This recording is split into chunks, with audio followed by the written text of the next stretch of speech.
మరో breaking news. YouTuber Harsha సాయిపై కేసు నమోదైంది. పెళ్లి చేసుకుంటా అని చెప్పి 2 కోట్ల రూపాయలు తీసుకుని మోసం చేశాడని హర్ష సాయిపై ఓ యువతి ఫిర్యాదు చేసింది. అడ్వకేట్ తో కలిసి నాసింగ్ పోలీస్ స్టేషన్ లో హర్ష సాయిపై ఫిర్యాదు చేసింది. హర్ష తండ్రి రాధాకృష్ణ పైన కేసు పెట్టింది. బాధితురాలకి సొంత ప్రొడక్షన్ హౌస్ ఉంది. వీడు హర్ష సాయితో కలిసి ఓ సినిమా నిర్మించింది. శ్రీ పిక్చర్స్ బ్యానర్ లో హర్ష సాయి హీరోగా మెగా అనే మూవీని నిర్మించారు. కానీ ఆ సినిమా మధ్యలోనే ఆగిపోయింది.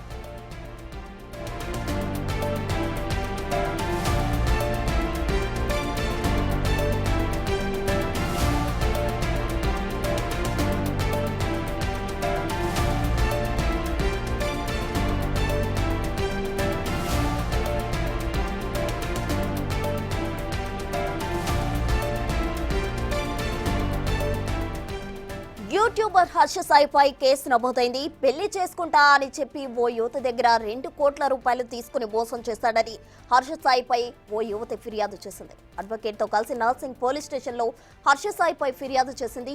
అటు హర్ష తండ్రి రాధాకృష్ణ పైన కూడా కేసు పెట్టేది. బాధితురాలకి సొంత ప్రొడక్షన్ హౌస్ కూడా ఉంది. ప్రియుడు హర్ష సాయితో కలిసి ఓ సినిమా కూడా నిర్మించింది. శ్రీ పిక్చర్స్ బ్యానర్ లో హర్ష సాయి హీరోగా మెగా అనే మూవీని నిర్మించారు. కానీ ప్రజెంట్ ఆ సినిమా మధ్యలోనే ఆగిపోయింది. అన్నా కొద్దిగా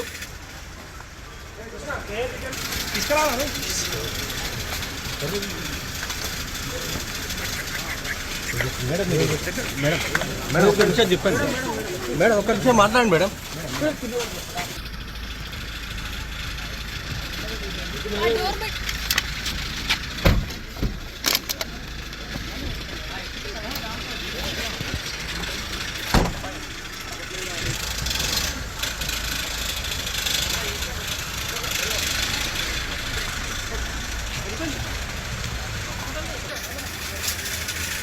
అన్నా కొద్దిగా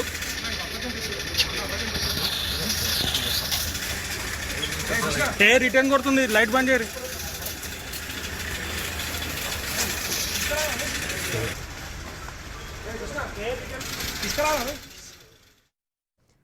బ్రేకింగ్ న్యూస్ చూస్తున్నాం. యూట్యూబర్ హర్ష సాయిపై కేసు నమోదైంది. పెళ్లి చేసుకుంటా అని చెప్పి 2 కోట్ల రూపాయలు తీసుకుని మోసం చేశాడని హర్ష సాయిపై ఓ యువతి ఫిర్యాదు చేసింది. అడ్వకేట్ తో కలిసి నాసింగ్ పోలీస్ స్టేషన్ లో హర్ష సాయిపై ఫిర్యాదు చేసింది ఆ యువతి.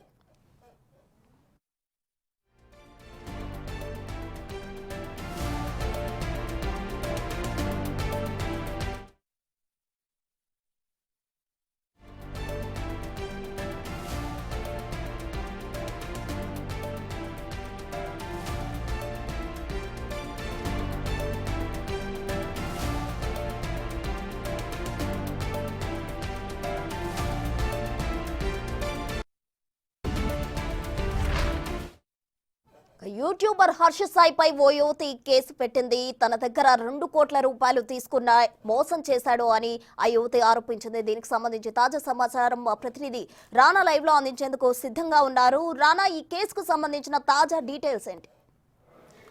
సో విక్టిము అలాగే హర్ష సాయి ఇద్దరు కలుపుకొని ఒక సినిమాను కూడా నిర్మించారు. మెగా అనే టైటిల్ కూడా పెట్టారు. పెట్టిన తర్వాత అదే సినిమాకి ఇది ఎవరైతే విక్టిమ్ ఉందో ఆమె ప్రొడ్యూసర్గా కూడా ఉన్నటువంటి నేపథ్యం కనబడుతుంది. ఈ మధ్య కొన్ని కారణాల వల్ల ఆ సినిమా మధ్యలోనే ఆగిపోయినట్టుగా మనకు తెలుస్తుంది. అయితే మధ్యలో ఆగిపోవడానికి ప్రధాన కారణం హర్ష సాయి అంటూ కూడా మొదటి నుంచి కూడా తన సన్నిహితుల వద్ద విక్టిమ్ చెప్తున్నట్టుగా మనకు సమాచారం ఉంది. దాంతోపాటు ఈ సినిమా జరుగుతున్నప్పుడు, ఈ సినిమా చర్చలు జరుగుతున్నప్పుడే ఇద్దరికి బాగా పరిచయం అయింది. ఆ పరిచయం కాస్త ప్రేమగా మారింది. ప్రేమగా మారిన తర్వాత అది పెళ్లి పీటల వరకు కూడా వెళ్తుందనేసి కూడా అనుకున్నారు. ఏకంగా ఇద్దరు పేరెంట్స్ కూడా ఒప్పుకున్నట్టుగా విక్టిమ్ ఇవాళ స్టేట్మెంట్ ఇచ్చినటువంటి పరిస్థితి ఏర్పడుతుంది. హర్ష సాయి గురించి మనం ప్రత్యేకంగా చెప్పాల్సిన అవసరం లేదు. యూట్యూబ్లో ఒక సెన్సేషన్గా ఉన్నారు. ఎందుకంటే గతంలో 4-5 సంవత్సరాల నుంచి కూడా మనం చూస్తున్నాం ఎక్కువగా పేదవాళ్ళని టార్గెట్ చేసుకుని వాళ్ళకి కావాల్సినటువంటి నీడి అంత వస్తువులు కానీ డబ్బులు కానీ లేకపోతే వాళ్ళకి ఏమన్నా షాప్స్ పెట్టడం కానీ లేకపోతే ఇంకేమన్నా కొనించడం ఇవన్నీ కూడా వ్యవహారాలన్నీ కూడా చేస్తూ ఉండేటాడు.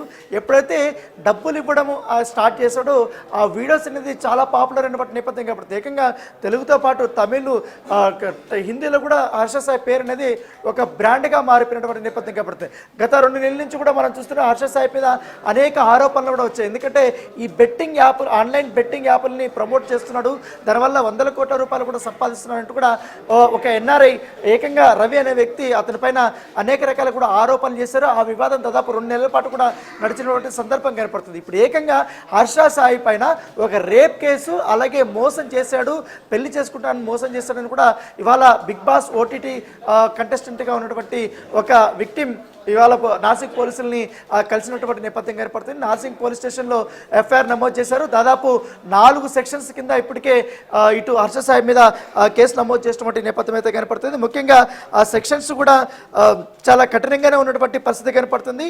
ఇది అఫిషియల్గా ఆమె జ్యూరిడిక్షన్ కూడా ఇటు నార్సింగ్ పోలీస్ స్టేషన్ వస్తుంది కాబట్టి నార్సింగ్ పోలీస్ స్టేషన్లో కంప్లైంట్ ఇచ్చినటువంటి నేపథ్యం కనపడుతుంది. మొదటి సెక్షన్ వచ్చి ఐపీసీ 328 ఒకటి, అలాగే 376/2 ఒకటి, 354 ఒకటి, 376N ఒకటి. సో ఇట్లా 4 సెక్షన్స్ కింద హర్ష సాయి మీద కేసు నమోదైన నేపథ్యం కాబట్టి దానితో పాటు ఈ కేసులో మరొక నిందితుడిగా ఏదైతే బాధితులను స్టేట్మెంట్ ఇచ్చింది హర్ష సాయి తండ్రి ఎవరైతే ఉన్నారో రాధాకృష్ణకి ఈ వ్యవహారాలన్నీ కూడా తెలిసి అతను పెళ్ళికి కూడా ఒప్పుకొని అతను మోసం చేయించేలాగా కూడా ఇప్పుడు పెళ్లి చేసుకోమంటే తన కొడుకుని చేయనీయకుండా కూడా అతను ప్రోత్సహిస్తున్నాడంటూ కూడా అతనిపైన కూడా కేసు పెట్టినటువంటి నేపథ్యం అయితే కనపడుతుంది. సో ఏదేమన్నా కానీ ఇప్పుడు హర్ష సాయి మీద అయితే కన్ఫర్మ్గా కేసు అయితే నమోదైంది. ఇప్పుడు ప్రస్తుతం బాధితురాలు ఎవరైతే ఉందో దాదాపు 1.5 గంటల పాటు కూడా నార్సింగ్ పోలీస్ స్టేషన్లో ఉండి ఆమె మొత్తం అసలు ఏం జరిగింది, హర్ష సాయి ఎప్పుడు పరిచయం అయ్యాడు, ఏ రకంగా పరిచయం అయ్యాడు, ఎట్లా అతను మాయమాటలు చెప్పాడు,